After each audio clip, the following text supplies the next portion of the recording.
Assalamu alaikum. In this video, we're going to be decoding redox titration calculations.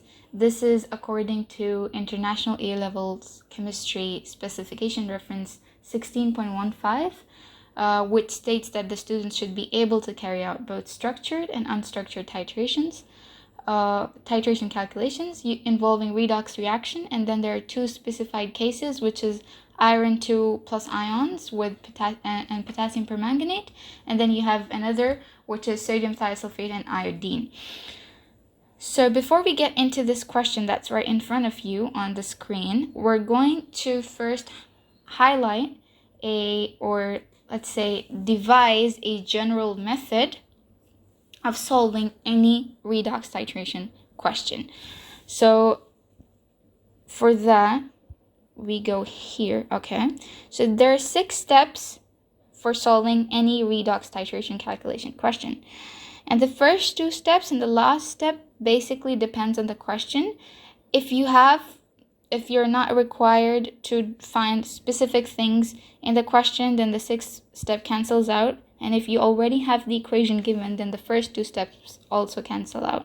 So it's pretty easy. If you think of it in a organized way, then the calculation questions are easy.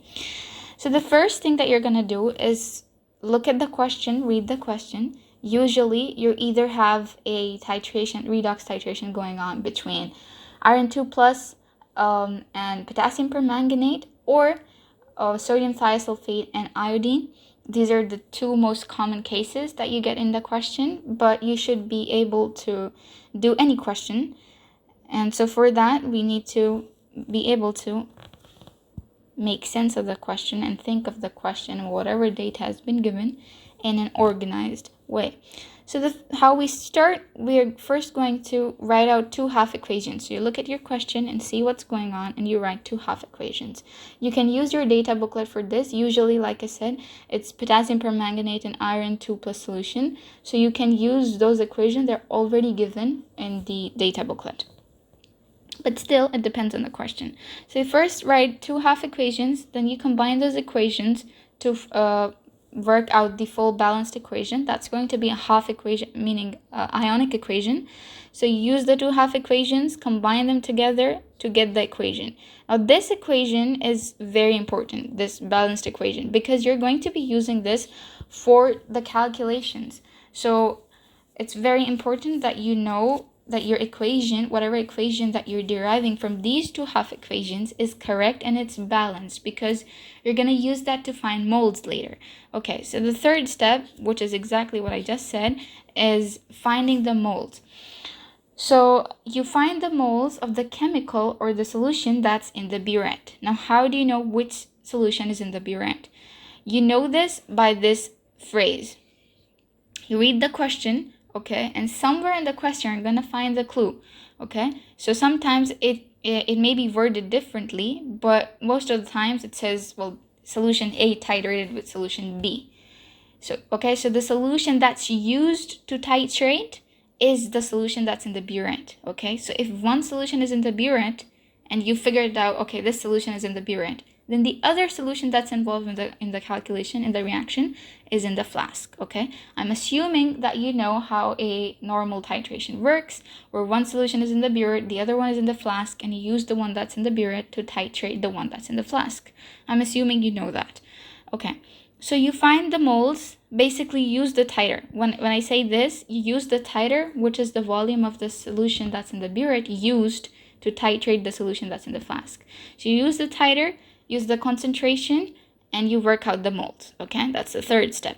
Then you use the moles of this substance, of this solution, and you use your balanced equation using ratio method, and you work out the moles of the chemical that's in the flask, okay? That's your step 4.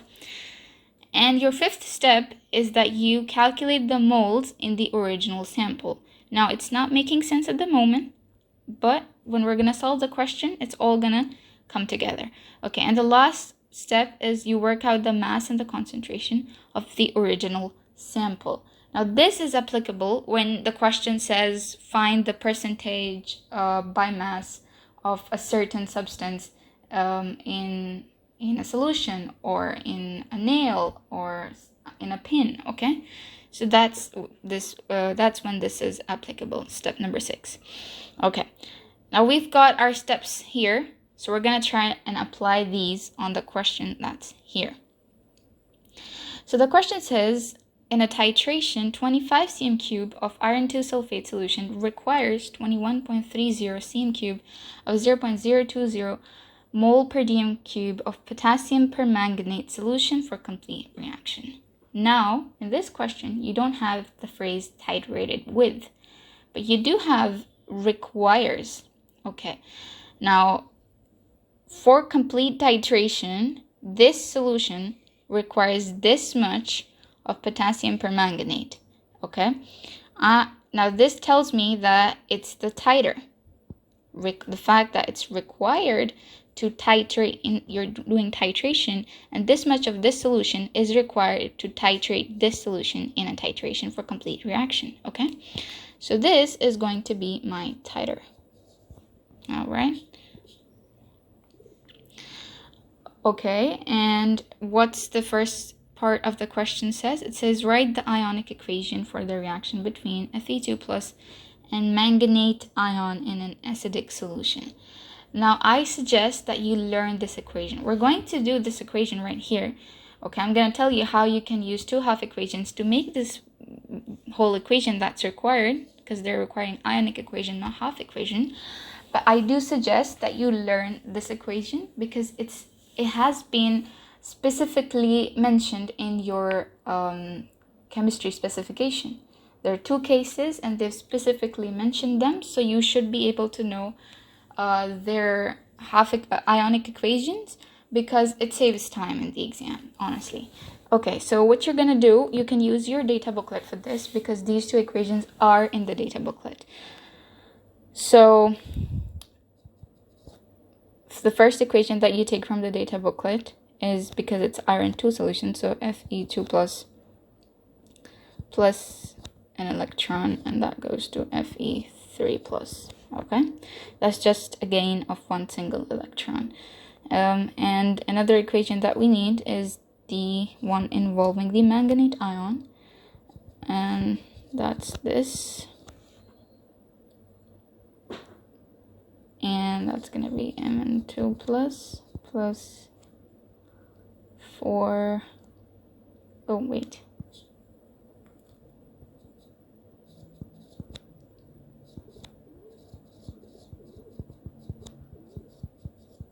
yep. Okay, so we're gonna combine these 2 equations now. So for that, we need to multiply this by 5 because we have 5 electrons here and the electrons need to cancel out. So you multiply the whole equation by 5, so you get 5 here, 5 next to this, and 5 here. Alright, now the electrons need to cancel out. Oh my god, my bad. The electrons are actually on the other side. So that's this. Because only then they are cancelled out. And by the way, this is how it's also in the data booklet. So now then you cancel out the electrons and you get your ionic equation as your manganate ion plus 5 these. Maybe I can just make it more neater for you.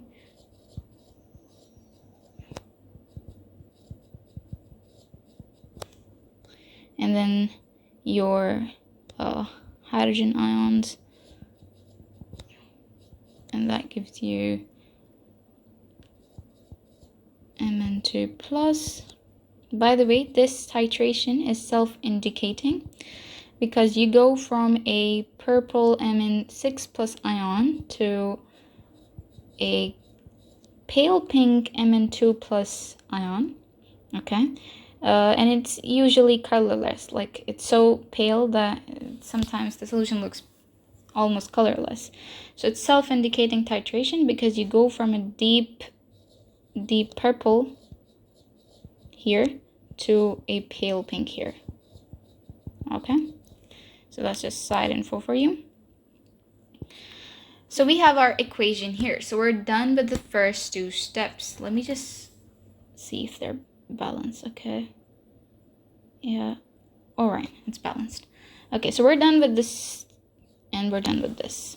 The second step is to find the moles of the chemical or the solution that's in the burette. So I know that this potassium permanganate is in the burette. Even if you learn this titration, you watch a video on this, you're gonna see that usually potassium permanganate is in the burette, okay? Unless they switch it and make it more complicated for the question, that's a different thing, okay? So we find the moles of this, so we're just gonna use 21.30, divide that by 1,000, multiply that by the concentration, and that gives you, I'll just put that in the calculator real quick, and that gives you 4.26 into 10 to the power minus 4 moles. All right, so we have the moles of the solution that was in the burette. Now we can use our equation that we've just derived and find the moles of the chemical that's in the flask. That's our step number 4. So we look at the equation. This is the number of moles of manganate ions.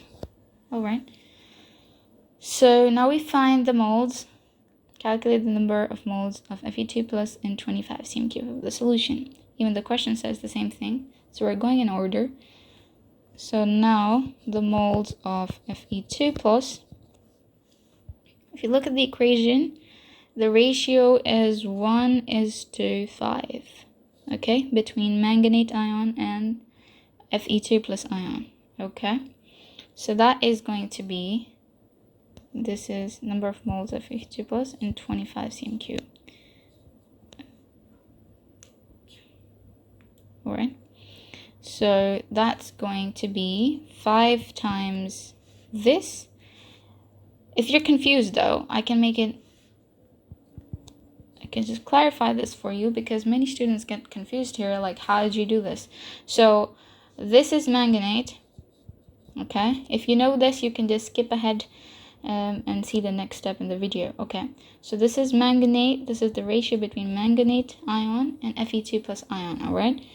And the ratio is 1:5. We know the moles of manganate, which is 4.26 into 10 to the power minus 4, and we don't know the moles of Fe2 plus.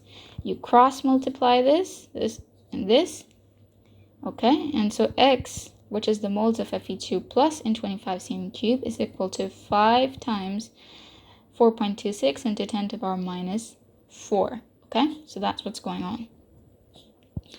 So 5 times 4.26 into 10 to the power minus 4, and that gives me 2.13 into 10 to the power minus 3 moles.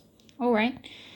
Then the next part of the question says find the concentration of Fe2 plus. Okay, great. So our 6th step. See, this is a structured question. Okay. You're being told, okay, you gotta do this, you gotta do this. Sometimes in the exam, you're not told this, okay? And what you're told is you're given all of this information. You're given this information, and you're just told this. Find the concentration, direct. So you have to know these steps. You have to know these steps. You have to be able to do all of these questions without these question prompts. All right? So the last part, which is also the last part in our steps, is to find the concentration of Fe2 plus. Now this concentration is in the original sample. What you're going to have to do here is, which we know from the question, is we haven't been told that there wasn't any original sample of 250 cm3, which is usually the case. So from the question, we just know that it's a 25 cm3 sample. All right, great. So we have the number of moles, and we do have the volume. so we can find the concentration. So the concentration is going to be number of moles over volume. So number of moles is concentration of Fe2 plus, that is 2.13 into 10 to the power minus 3 divided by the volume, which is 25 cm cube. So you're gonna have to convert that into dm cube. So 25 into 10 to the power minus 3, and that's gonna give you a concentration of 0.085 moles per dm cube. There you go. All right, so this is your redox titration decoded. Now, if you wanna check out more topical questions like this one, you're going to have to head to our website. The link is in our channel's bio, channel's description. You can also find the link in this video's description. And just stick around. The website is still being built. More resources are being